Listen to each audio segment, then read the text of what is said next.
आज हम लोग एक ऐसे mid cap multi bagger stock के बारे में बात करने वाले हैं जिसने पास्ट में तो अच्छा परफॉर्मेंस और रिटर्न इन्वेस्टर्स को बनाकर तो दिया ही है, साथ में फ्यूचर में भी अच्छा खासा रिटर्न बनाकर इन्वेस्टर्स को देने वाला है। कंपनी पहले स्मॉल कैप की कंपनी थी और स्मॉल कैप से अभी ये मिड कैप की कंपनी हो चुकी है। बता दें कि जिस कंपनी का मार्केट कैपिटलाइजेशन 5,000 करोड़ से कम होता है तो उसे स्मॉल कैप की कंपनी कहते हैं। 5,000 से 20,000 करोड़ के बीच जिस कंपनी का मार्केट कैपिटलाइजेशन होता है उसे मिड कैप की कैटेगरी में रखा जाता है, और 20,000 करोड़ के ऊपर जिस कंपनी का मार्केट कैप होता है तो उसे लार्ज कैप की कैटेगरी में रखा जाता है। कंपनी स्मॉल कैप से मिड कैप तो हो ही चुकी है और मिड कैप से लार्ज कैप होने में भी ज़्यादा समय नहीं लगाएगी, जैसा कि कंपनी का परफॉर्मेंस चल रहा है। स्टॉक का नाम है CDSL यानी सेंट्रल डिपॉजिटरी सर्विसेज लिमिटेड। ये स्टॉक एक डुओपोली स्टॉक है।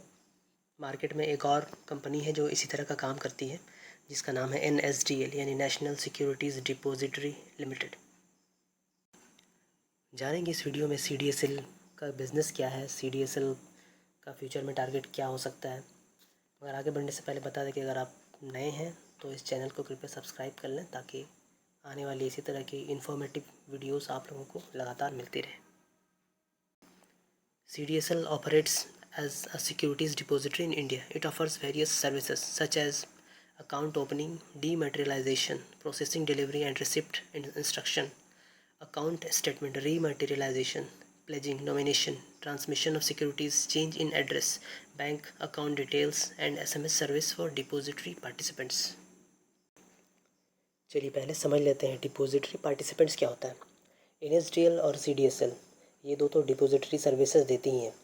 अब इन दोनों कंपनीज़ के अंडर में बहुत सारे डिपॉजिटरी पार्टिसिपेंट्स होते हैं, जैसे कि जिसे हम ब्रोकर कहते हैं, जैसे कि ज़ीरोधा हो गया, अपस्टॉक्स हो गया, एंजल वन हो गया, अलाइज ब्लू हो गया, प्रभुदास लीलाधर हो गया। सारे बैंक्स में आप ले लीजिए, सारे बैंक्स ये ब्रोकर वाला काम करते हैं डिपॉजिटरी पार्टिसिपेंट्स का, जैसे HDFC सिक्योरिटीज़ हो गया, कोटक सिक्योरिटीज़ हो गया, ICICI डायरेक्ट हो गया, मोतीलाल ओसवाल हो गया। तो इन सारे डिपॉजिटरी पार्टिसिपेंट्स में जब भी आप अकाउंट खोलते हैं तो ये आपके अकाउंट को CDSL में अटैच करेगी या फिर NSDL में अटैच करेगी। जैसे ज़ीरोधा में आप अगर अकाउंट खोलते हैं तो आपका डीमैट अकाउंट ऑलरेडी NSDL में लिंक हो जाता है। तो जब भी आप ज़ीरोधा में अपना अकाउंट खोलते हैं या किसी भी ब्रोकर में अपना अकाउंट खोलते हैं तो आपका अकाउंट CDSL में लिंक हुआ, तो अब आपने कोई भी शेयर खरीदा तो 2 दिनों के बाद जब आपका शेयर आपके पास आता है तो वो ज़ीरोधा में नहीं रहता। ज़ीरोधा का ट्रेडिंग अकाउंट होता है और CDSL का डीमैट अकाउंट होता है, तो वो डीमैट अकाउंट में सेव हो जाता है। तो कंपनी यहाँ पर क्या करती है कि आपके जितने भी शेयर्स की डिटेल है, आपने कब लिया, आपको कब डिविडेंड मिला, कब बोनस मिला, ये सारा रिकॉर्ड आपका CDSL रखती है। ज़ीरोधा में आपने जब अकाउंट खोला तो आपका आपने जो एड्रेस दिया, आपने जो नॉमिनेशन दिया, या आपके पास जो भी SMS आते हैं शेयर रिलेटेड कि आपने ये शेयर ख़रीदा, इतनी क्वांटिटीज़ में ख़रीदा, तो ये सारे काम जो है ये CDSL करती है। दिसंबर 2021 की रिपोर्ट के मुताबिक CDSL के पास 622 DPs हैं यानी डिपॉजिटरी पार्टिसिपेंट्स हैं, जैसे मैंने बताया ज़ीरोधा, अपस्टॉक्स, इस तरह के ब्रोकर। और NSDL के पास दिसंबर 2021 के डेटा के हिसाब से 281 DPs हैं, यानी NSDL के पास 281 और CDSL के पास 622। तो जाहिर सी बात है कि CDSL के पास ज़्यादा अकाउंट्स ओपन होंगे। CDSL के पास इंडियन मार्केट का 70% मार्केट शेयर है। 70% यानी जितने भी अकाउंट्स ओपन हो रहे हैं उसका 70% CDSL के पास ओपन होता है और NSDL के पास 30% अकाउंट ओपन होता है। अगस्त 2022 के रिपोर्ट के मुताबिक अभी तक इंडिया में 100 मिलियन डीमैट अकाउंट्स ओपन हो चुके हैं, यानी 10 करोड़ डीमैट अकाउंट ओपन हो चुके हैं। तो 70% के हिसाब से 7 crore account, 7 crore demat account CDSL के पास है और 3 करोड़ डीमैट अकाउंट NSDL के पास है।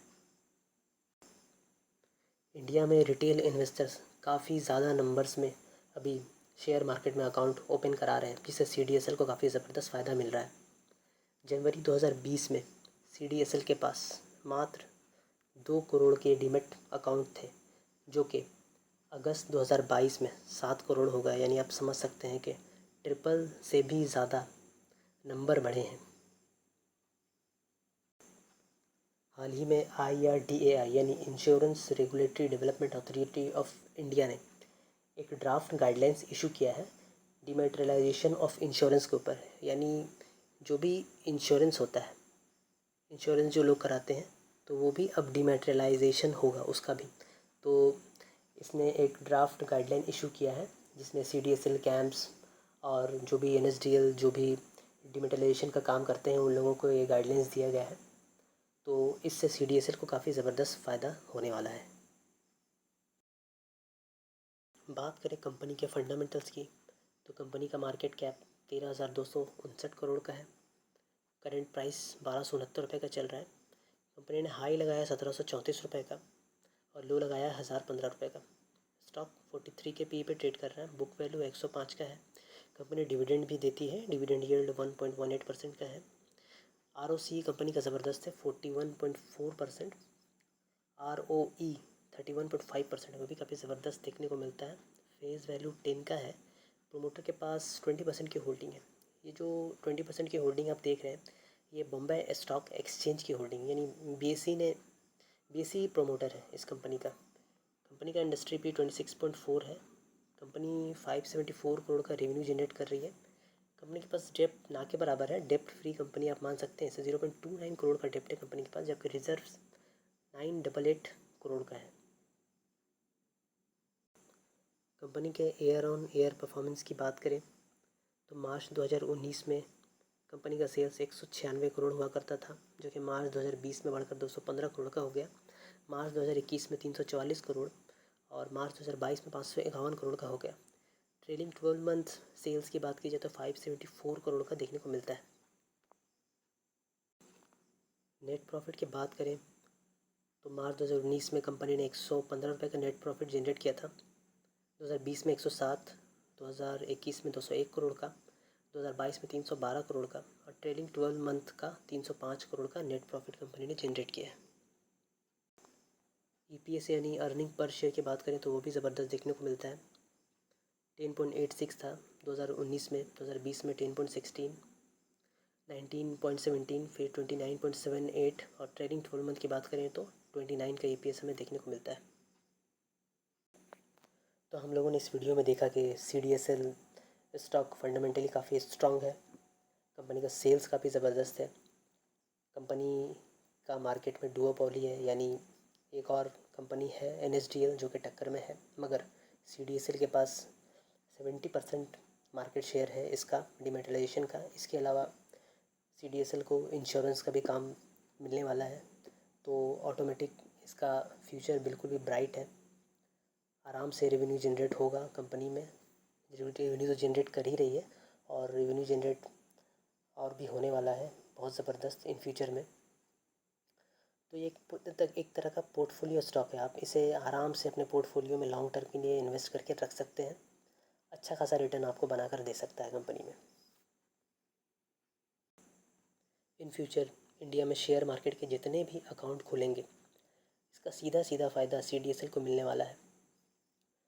चार्ट पर देख सकते हैं आप, कंपनी 4 से 5 साल पहले 200 के आसपास ट्रेड किया करती थी 2019-2020 में, और अभी ये 1268 रुपये के भाव पर ट्रेड कर रहा है।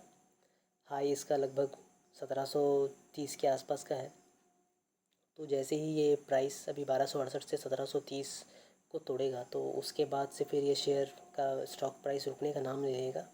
काफ़ी लंबी रेस का घोड़ा है। आप इसे आराम से अपने पोर्टफोलियो में रख सकते हैं, मेरी राय है ये। बाकी स्टॉक के बारे में ख़ुद भी रिसर्च करें, अपने फाइनेंशियल एडवाइज़र से सलाह लें। वीडियो अच्छी लगे हो तो वीडियो को लाइक ज़रूर कीजिएगा और इसी तरह की इन्फॉर्मेटिव वीडियोस पाने के लिए चैनल को सब्सक्राइब ज़रूर कीजिएगा। जय हिंद।